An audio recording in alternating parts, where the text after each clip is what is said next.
स्वागत है दोस्तों स्टडी फॉर यूपीएससी में। हम लोग आज इकोनॉमी का पार्ट 25 पढ़ेंगे और ये मनी और बैंकिंग चैप्टर में लास्ट लेक्चर है, ठीक है। उसके बाद फिर हम लोग अगला लेसन शुरू करेंगे। देखिए, तो इसमें कुछ टॉपिक बच गया था, जिसमें एक है आपको CRAR यानी कि capital to risk weightage asset ratio, ठीक है। इसी को सिंपल भाषा में हम लोग कहते हैं कैपिटल एडिकेसी रेशियो यानी कि पूंजी पर्याप्तता अनुपात, ठीक है। एक्चुअली क्या है, इसको देखते हैं कि हम लोग या कोई व्यक्ति बैंक में अपना पैसा जमा करता है, लेकिन अगर बैंक में क्या हो कि घाटे में बैंक चला जाए तो वो जो जमा करता है उसके पैसा को आप बैंक कैसे देगा, तो उसके लिए एक रेशियो अपनाया गया है जिसका नाम है CRAR, ठीक है। देखिए, तो इसमें कहा, इसका मतलब क्या होता है कि बैंक को अपनी कुल जोखिम भारित परिसंपत्ति का मतलब सिंपल समझिए लोन वाला, ठीक है। क्योंकि जोखिम है ना, उसमें लोन लोग देगा, लोन जो लेने के बाद लोग देंगे कि नहीं देंगे, इसलिए उसको कहते हैं जोखिम भारित परिसंपत्ति। तो जोखिम भारित परिसंपत्ति का एक निश्चित अनुपात कोर कैपिटल के रूप में रखनी पड़ती है, जिसको हम लोग क्या कहते हैं CRAR, ठीक है, या सिंपल में आप कह सकते हैं CAR। देखिए, अर्थात इकोनॉमिक्स क्राइसिस के दौरान इसको रखना पड़ता है, ठीक है। CRAR को इकोनॉमिक क्राइसिस के दौरान इसका यूज होता है कि जब बैंक घाटे में चला जाए तो जमाकर्ता को अपना पैसा बचाने के लिए, है ना, उसके पास कितनी अपनी पूंजी है, यही आपको दिखाता है CRAR, ठीक है। इसमें जो एक टर्म यूज हुआ था जोखिम भारित परिसंपत्ति, इसका मतलब होता है मुख्य रूप से लोन होता है, और भी चीज़ इसमें शामिल हो सकती है। कभी कभी कोर कैपिटल को टियर 1 कैपिटल भी कहते हैं। इसमें ये जो कोर कैपिटल है ना, उसमें क्या क्या चीज़ शामिल होंगे, तो कोर कैपिटल में मुख्य रूप से इक्विटी से प्राप्त पूंजी को सम्मिलित किया जाता है, इस बात को भूलिएगा नहीं, ठीक है। कोर कैपिटल में मुख्य रूप से किसको शामिल किया जाता है, तो इक्विटी से प्राप्त पूंजी, ठीक है। अब ये कोर कैपिटल आपको कितना रखना चाहिए, तो RBI का रूल है, उसके अनुसार इसको ना अपने पूरे जोखिम भारित संपत्ति का 9% रखना पड़ता है। एक बेसल 3 मानक है, उसके अनुसार कहा गया है कि CRAR जो है वो 8% होना चाहिए। CRAR का स्तर कितना होना चाहिए, 8% होना चाहिए, लेकिन RBI कहा कि भाई 9% रखिए, ठीक है। क्योंकि वो जो जमा करता है, आपके पास पैसा रखा है, आपका बैंक अगर डूब रहा है तो उसको पैसा तो देना पड़ेगा ना, तो वही बात होती है CRAR रेशियो, ठीक। उम्मीद है समझ गए होंगे। ये बहुत ही इंपॉर्टेंट पॉइंट है, ये जो आपको लिखे हैं इस कलर में, इस बात को भूलिएगा नहीं, UPSC PT में इससे सवाल आ चुका है।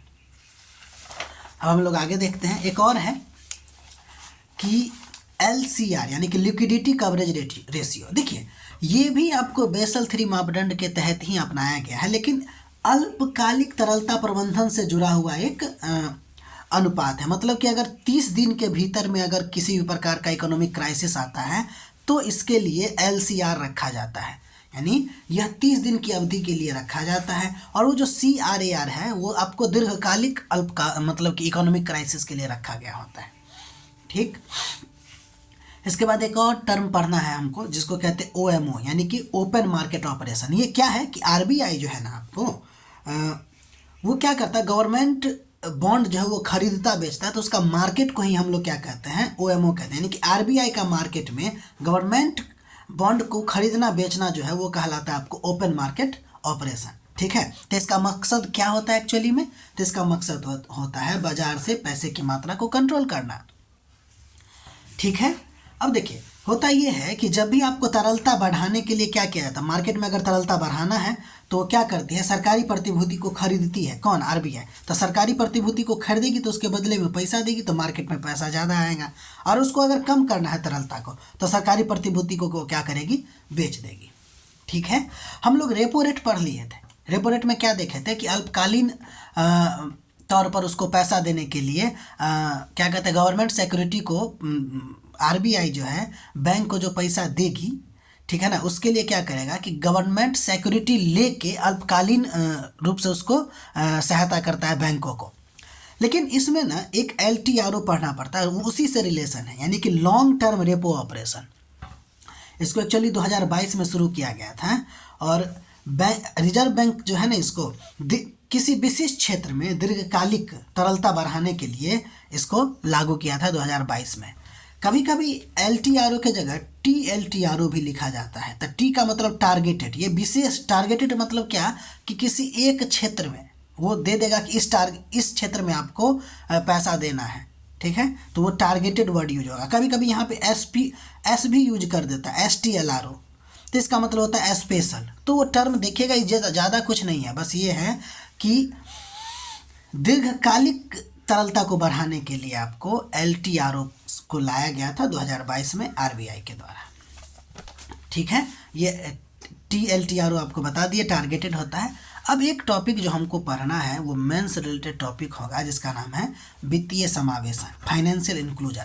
पहली बात तो हम ये देखते हैं कि क्या होता है इसका मतलब। तो देखिए, देश के हर व्यक्ति को बैंक और वित्तीय सेवा से जोड़ना वित्तीय समावेशन कहलाता है, ठीक है। यानी कि देश के एक एक व्यक्ति को हमको क्या करना है, बैंक से और या बैंकीय सेवाओं से जोड़ देना है, उसी को क्या कहते हैं, वित्तीय समावेशन। ताकि कोई भी व्यक्ति जो है उसके मतलब कोई भी व्यक्ति बैंक खाता, बचत, ऋण, बीमा, पेंशन इस सब से वंचित ना रहे, उसको हम लोग क्या कहेंगे, फाइनेंशियल इंक्लूजन। अर्थात इसका क्या मतलब हो गया, और अगर सिंपल शब्दों में देखें तो समाज के सभी वर्गों को सस्ती और सुलभ वित्तीय सेवाएं उपलब्ध करवाना वित्तीय समावेशन होता है। एक बात को ध्यान दीजिएगा कि हम लोगों का लक्ष्य समावेशी विकास होता है और समावेशी विकास बहुत सारी बातों पर निर्भर करता है। उसमें एक बात ये भी है कि हमको वित्तीय समावेशन भी अनिवार्य होता है समावेशी विकास के लिए, ठीक। तो आप लोग वित्तीय समावेशन समझ गए। सिंपल बात कि गांव के गरीब से गरीब व्यक्ति को बैंक की सेवा प्रदान करना, यह होता है वित्तीय समावेशन। वित्तीय समावेशन मतलब कि बढ़ाने के लिए कुछ उपाय किया गया था, जिसमें से एक है आपको माइक्रो फाइनेंस। एक्चुअली में इसको ना बैंक फॉर द पुअर कहते हैं, मतलब कि सूक्ष्म वित्तीय यानी कि माइक्रो फाइनेंस का मतलब यही होता है कि गरीबी यानी कि गरीब और कम आय वाले लोगों को छोटी छोटी वित्तीय सेवाएं प्रदान करना क्या कहलाता है, माइक्रो फाइनेंस कहलाता है। ताकि वो छोटा व्यापार शुरू कर सके, अपनी आमदनी बढ़ा सके, साहूकार पर उसको निर्भर न रहना पड़े। तो ये क्या है, आपको वित्तीय समावेशन को बढ़ाने का एक उपाय ही तो है। क्या चीज़, तो माइक्रो फाइनेंस, ठीक है। इसलिए माइक्रो फाइनेंस को बैंकिंग फॉर द पुअर भी कहते हैं, ठीक है। ये बहुत इंपॉर्टेंट बात है कि माइक्रो फाइनेंस में क्या क्या चीज़ शामिल होता है। उम्मीद है आप लोग इसका नोट बना रहे होंगे, ठीक है। नोट बनाने के बाद आप लोग इसका रिवीजन करिएगा, फिर PYQ सॉल्व कीजिएगा, तो आपको बहुत सारा चीज़ समझ में आएगी, ठीक है। और जितना बार आप रिवीजन कीजिएगा उतना बार आपको कुछ ना कुछ नया देखने को मिलेगा उसी लिखा हुआ नोट में, ठीक है। तो देखिए, माइक्रो फाइनेंस में क्या क्या चीज़ शामिल होता है, तो छोटा ऋण यानी कि माइक्रो क्रेडिट, बचत शामिल होता है, बीमा शामिल होता है, पेंशन शामिल होता है, इसके अलावा स्वयं सहायता समूह के माध्यम से जो ऋण लिया जाता है वो भी शामिल होता है। तो ये क्वेश्चन पूछा जा सकता है कि माइक्रो फाइनेंस में क्या क्या चीज़ शामिल है, ठीक है। तो ये क्या था, तो वित्तीय समावेशन बढ़ाने के लिए एक उपाय। इसके अलावा और भी चीज़ें जैसे कि नीस एक बैंक है, वो भी आपको वित्तीय समावेशन बढ़ाने का ही एक उपाय था।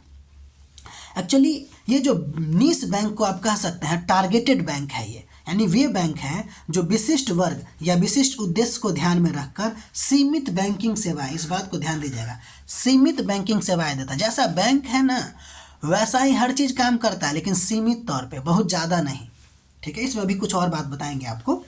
तो निस बैंक को आप टारगेटेड बैंक कह सकते हैं, जो किसी खास वर्ग के लिए और नहीं तो किसी विशिष्ट वर्ग के लिए आपको क्या होता है कि विशिष्ट उद्देश्य के लिए बनाया जाता है, उसको हम लोग क्या कहते हैं, निस बैंक।